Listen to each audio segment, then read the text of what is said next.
Okay, so anyway, I decided to make this video in multiple parts because of the breadth and scope of Prince's releases. Now, this is actually Prince's 1989 soundtrack for Tim Burton's Batman movie starring Jack Nicholson and Michael Keaton. Story goes that Jack Nicholson was actually a huge Prince fan and wanted him to be involved in the music in some way. There's Nicholson as the Joker, right in there, and Michael Keaton as Batman. More pictures from the movie. And in the back, there's Jack Nicholson again. Again, there's the Joker. And there's Prince. Very eerie picture. Apparently, it was said that Prince was going to be sharing this album as a dual-natured project. Michael Jackson recording the light side of the album, as it were, and Prince basically doing the dark side of the album. But it actually came to be that they would just do the album as a Prince record, and this was the result. It did pretty well, but I don't think it was one of Prince's most commercially successful albums. There was a song on it called Party Man that had a music video to it where Prince was a Bruce Wayne Joker caricature. Actually, it was intended for a Time album. And there was a song called Bad Dance, which actually featured samples of songs from a lot of the songs on the album. There's a great opening track on here called The Future, which I really like. I've seen the future and it will be. I've seen the future and it works. It's very much an extension of where Love, Sexy, and Sign All the Times is coming from. And it's interesting that Prince was doing a movie soundtrack for this. The Future being a great funk house combination, as it were, because of his next release, the film Graffiti Bridge. Now, this was the first Prince album, as you can see, to be released with a tipper sticker. Probably pretty alienating. This movie starred Prince and Ingrid Chavez as his leading lady in a follow-up to Purple Rain. The film came out and bombed, but the fact of the matter is, there's a song on here called Thieves in the Temple. Love come quick, love come in a hurry. There are thieves in the temple tonight. I apologize again for my singing, but you know, just thinking of Prince songs, I see want to sing them. I can actually sing better than that, just off the cuff. Anyway, this is actually not all Prince. There's only a small number of Prince songs on here. New Power Generation, this is the debut of his band. Elephants and Flowers, The Question of You, Joy and Repetition. An old song, actually, from that album I told you about earlier, called Crystal Ball. Tic Tac Bang, Thieves in the Temple again, Still Would Stand All Time, and Graffiti Bridge. Songs like Release It and The Latest Fashion and Shake are performed by The Time. Weekend Funk is performed by George Clinton. They're all Prince written. Melody Cool recorded by Mavis Staples. And Round, of course, was a big hit with Tevin Campbell. Now, this album is very eclectic, like my Prince albums, and actually, it's like a review. There's a lot of different artists performing Prince's material. And with Round, it was the first album where Prince wasn't singing the lead-off hit on the album. So, a little bit of a downturn in ego for him, as it were. And that's Graffiti Bridge. His next album, I don't know if you can see it well in this light, has a holographic cover, see? With Diamond and Pearl, characters from a video that he did. This is Diamonds and Pearls, his 1991 release, with the first one recorded officially with the New Power Generation. I think there's a picture of the band somewhere in the liner notes. Here are some of the members. Rosie Gaines. There they are. The New Power Generation from 1991. This was kind of Prince's introduction to the new... Oh my god, I'm sorry about that. I'm really sorry. This was kind of Prince's introduction to the new music that was coming out, hip-hop and New Jack Swing. He hinted at it a little bit on Graffiti Bridge, but it really got started in a big way here.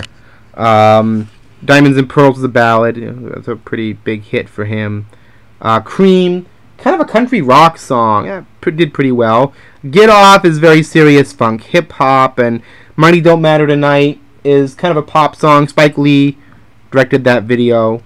Interesting little song about poverty. Strollin', kind of a whimsical, jazzy song. A lot of interesting things on here. Kind of the last time Prince was really, really big commercially, because Michael Jackson's Dangerous came out around the same time, so he had a little competition again from Michael Jackson, but they're both great. But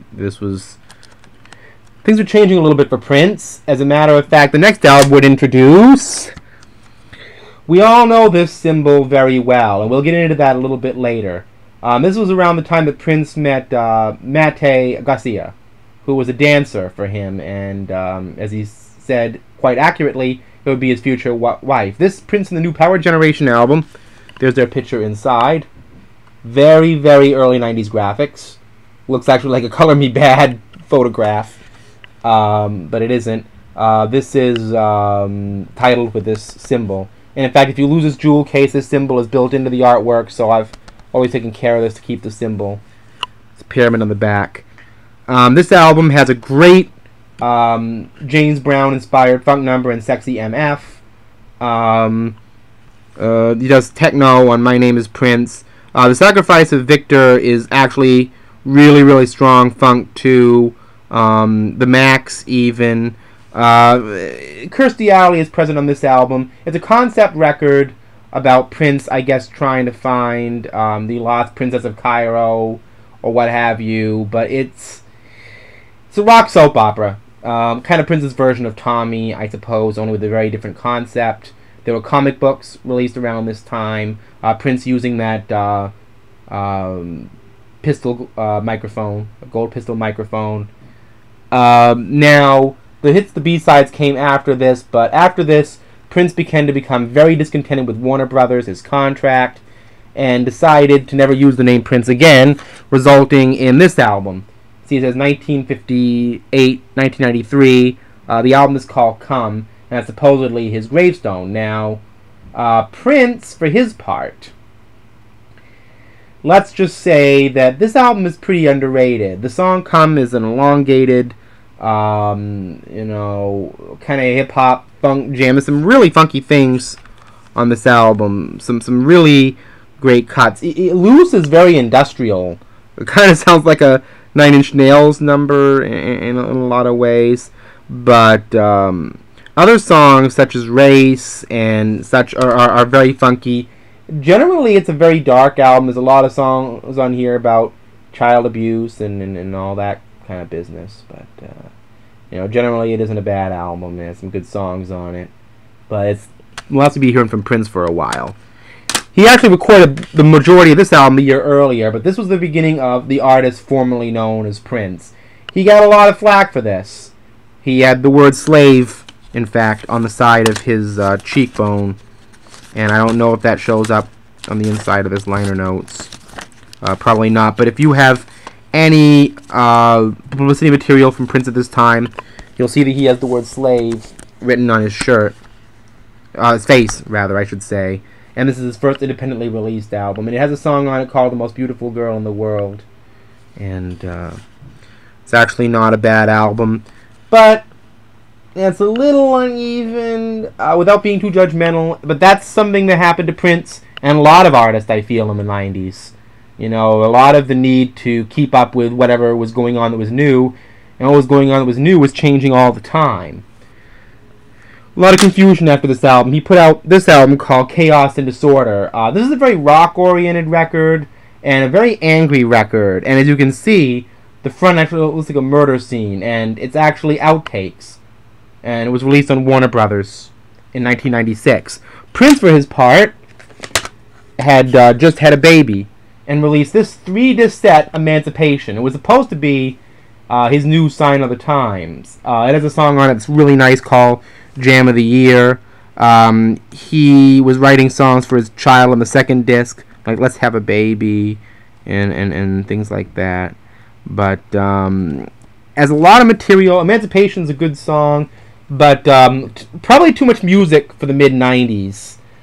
Prince was, I guess, basking in his own independence at this particular point.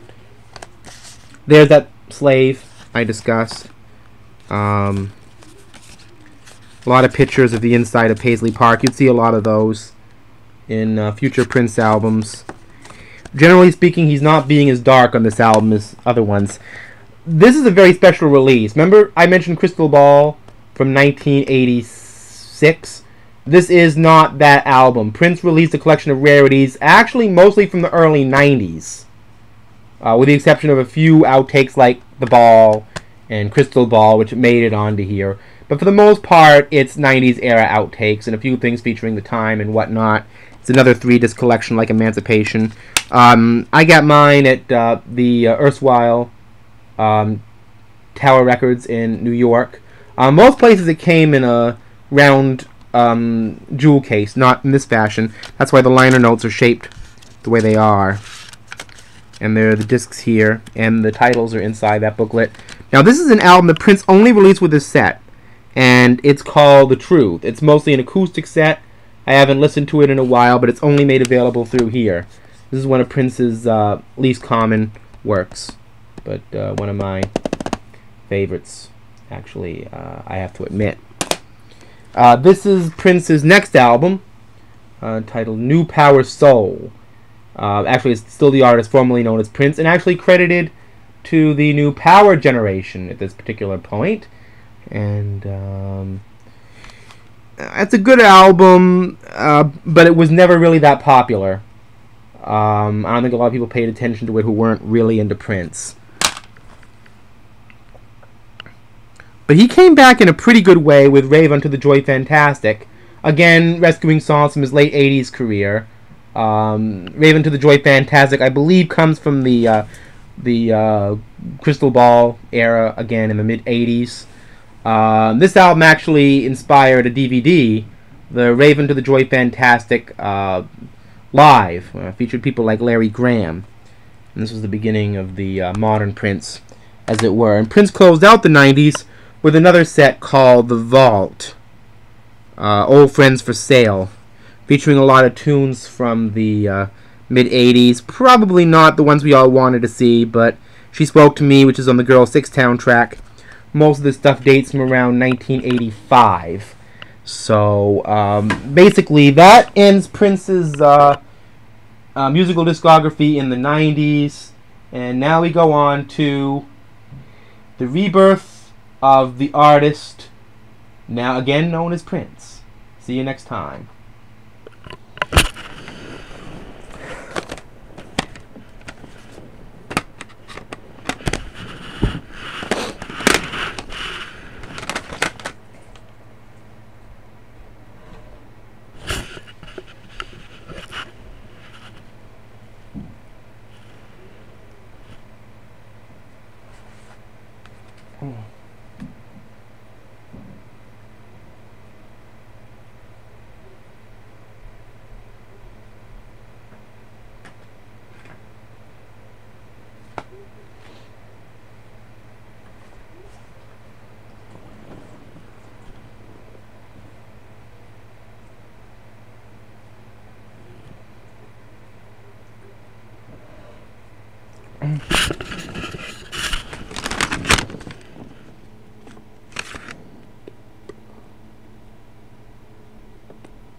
What?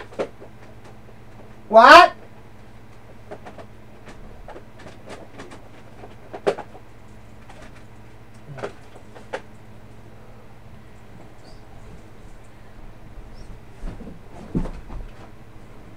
What is it? Hello? You called us? Hello? What? Oh, okay.